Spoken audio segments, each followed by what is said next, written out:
BRS party ఆవిర్భవించి 25 వసంతాలు పూర్తయిన సందర్భంగా వరంగల్ జిల్లా ఇల్కతుర్తిలో నిర్వహించే బీఆర్ఎస్ పార్టీ రజతోత్సవ సభను విజయవంతం చేయాలని బోధన్ మాజీ ఎమ్మెల్యే మహమ్మద్ షకీల్ అమీర్ కోరారు. బోధన్ పట్టణంలోని అప్నా ఫంక్షన్ హాల్లో పార్టీ పట్టణ అధ్యక్షుడు రవీందర్ యాదవ్ అధ్యక్షతన నిర్వహించిన నియోజకవర్గ టీఆర్ఎస్ పార్టీ నాయకులు కార్యకర్తల సమావేశంలో మహమ్మద్ షకీల్ మాట్లాడారు.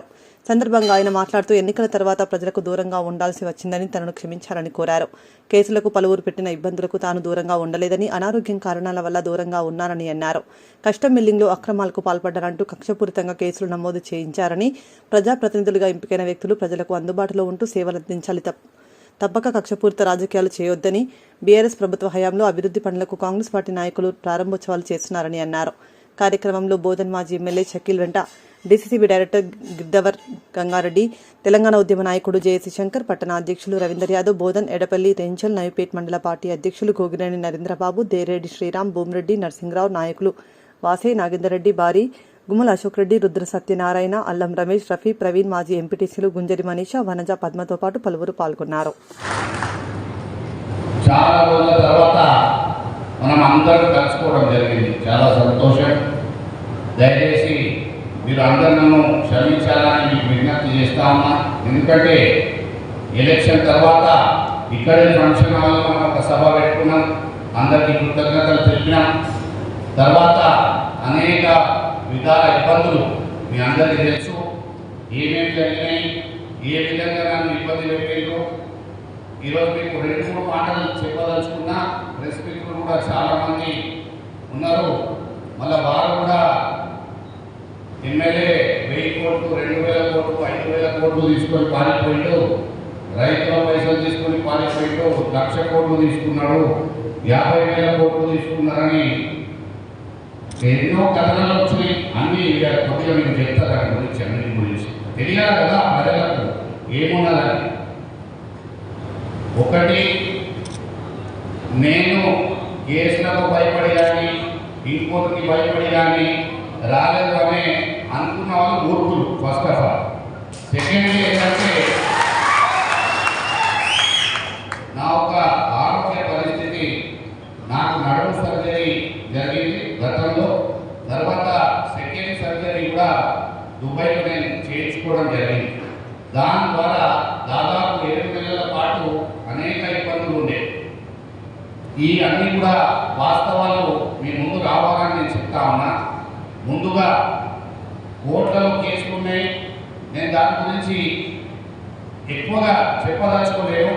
కానీ ఒక్కటే మాట అంటా ఉన్నా, ఇక్కడ స్థానిక ఎమ్మెల్యే గారికి, ఏదైతే మీరు నా కొడుకు మీద ఏదైతే తప్పుడు కేసులు పెట్టించారో,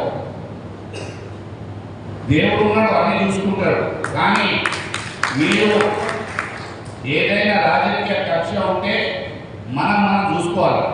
నేను రెడీ ఉన్నాను, ఎక్కడ కావాలంటే అక్కడ వస్తాను, చూసుకున్నాను, ఏమైనా ఉంటుంది.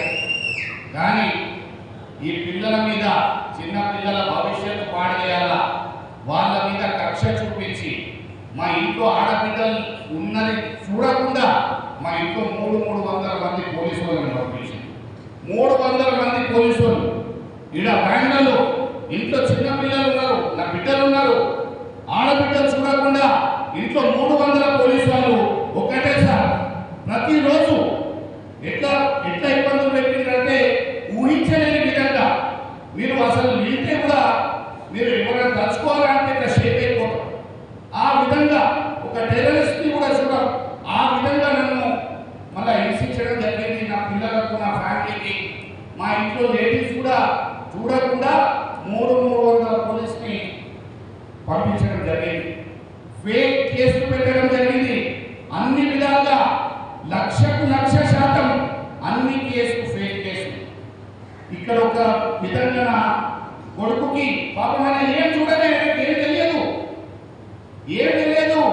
ఆయన మీద అనేక విధాలుగా ఈరోజు ఒక వాళ్ళ ఫాదర్ ప్రజా సేవలో ఉన్నాడు, దానికి శిక్ష నా కొడుకు అనుభవిస్తా ఉన్నాడు, నా ఫ్యామిలీ అనుభవిస్తా ఉన్నారు.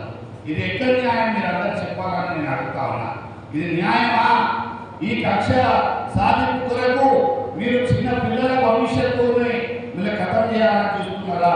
లేడీ చూడకుండా ఇంట్లో ఇన్ని విధాలుగా ఈ రోజు నేను ఒకటే మాట అంటా ఉన్నా, మీ ఆయన ఇంత నల్ల మనసు ఉందని, ఆయన మనసులో ఇట్లా ఉంది, చెడు ఉందని కనీసం నా తల్లి చనిపోతే పరామర్శించడానికి ఒక ఫోన్ కూడా చేయలేదు. అటువంటి నాయకుడు స్థానిక ఎమ్మెల్యే. ఆయన పేరు తీసుకోవాలంటే కూడా అనుకున్నాను నేను. వారి యొక్క తల్లిదండ్రులు చనిపోతే నేను పోయిన వాళ్ళని నేను కాదు, మా బీఆర్ఎస్ లో ఉన్న డిస్ట్రిక్ట్ ఎమ్మెల్యేస్ అందరినీ పిలిచిన, అరే ఇక్కడ ఇట్లా సుదర్శన్ రెడ్డి గారి తల్లి కానీ తండ్రి కానీ ఇట్లా చనిపోవడం జరిగింది భయ్, మనం వెళ్ళాలా పరామర్శించి వస్తామని అందరికీ నేనే ఫోన్లు చేసి పిలిచి మరీ పోవడం జరిగింది. కానీ ఆయన మనసులో ఏ విధంగా నాతో ఏమేమి చేసిందో ఆయనకు బాగా తెలుసు. అందుకే ఆయన ఇలా చేస్తా ఉన్నాడు. కానీ ఇది రాయలసీమలో ప్రస్తుతమే మనం ఇటువంటి రాజకీయాలు ఫ్యూచర్కి కరెక్ట్ కాదు. పిల్లలకు ఎప్పుడు కూడా ఫ్యామిలీకి పిల్లలకు లైఫ్లో ఈ విధంగా ఇన్వాల్వ్ చేసి పాలిటిక్స్లో ఇట్లా చేయడం అనేది చాలా చాలా అన్యాయం. మీ అందరికీ పిల్లలు ఉన్నారు, ఆయనకు ఉన్నారు, మనకు ఉన్నారు, పిల్లలు ఉన్నారు. కానీ ఇటువంటి పొలిటికల్ ఎజెండాతోని మనం ముందుకు పోయి ఏం సాధించుకుంటాం ఒకసారి దయచేసి ఆలోచించాలి.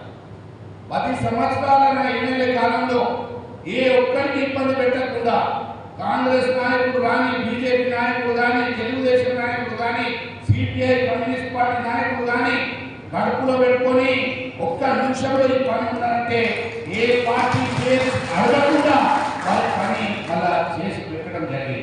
ఏ పని అడిగినా కూడా వారికి చేయడం జరిగింది.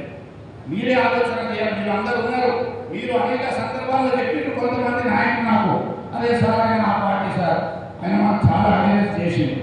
అవేర్నెస్ చేయండి, ఏమైనా చేయండి భయ్, అలా పరిస్థితి మంచిగా లేదు, దవాఖానా ఉంది, బిడ్డ పెళ్లి ఉన్నది, చూసుకునే బాధ్యత మన మీద ఉంటుంది, అట్లా మనం ఎప్పుడు కూడా అనుకోవద్దు అని మరీ చెప్పి మళ్ళా నేను వాళ్ళకు చెట్లు కానీ సాయం కానీ అన్ని విధాలుగా చేయడం జరిగింది. అలాగే రైస్ మిల్ల గురించి మాట్లాడతాము. రైస్ మిల్ల గురించి అనేక విధాలుగా కొంతమంది మూర్ఖులకు